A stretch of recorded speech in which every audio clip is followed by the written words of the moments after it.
আসসালামু আলাইকুম রহমতুল্লাহ। প্রিয় দর্শক, এটি হলো কাদেরিয়া তরিকার অন্যতম শায়খ হজরতে আবুল হুসাইন আন নূরি আল বগবী আলাইহির রহমার মাজারে পাক। হজরতে আবুল হুসাইন আন নূরি আলাইহির রহমা, ওনার জীবন দর্শন সম্পর্কে আমরা যতটুকু জানতে পেরেছি, ওনাকে কেন নূরি বলা হয়। তিনি দিনের মধ্যে বেশি কথাবার্তা কারোর সাথে বলতেন না। রাতের অন্ধকারে বিশেষ প্রয়োজন হলে কথা বলতেন। যখন অন্ধকারে তিনি কথা বলতেন, তখন ওই অন্ধকার আর অন্ধকারিত্বের মধ্যে সীমাবদ্ধ থাকতো না।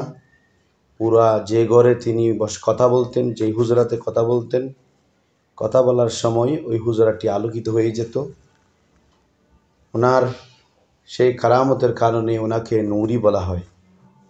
হযরত জুনাইদ আল বাগদাদি, হযরত শিবলি রাদিয়াল্লাহু তাআলা আনহু ওনার প্রশংসা করেছেন।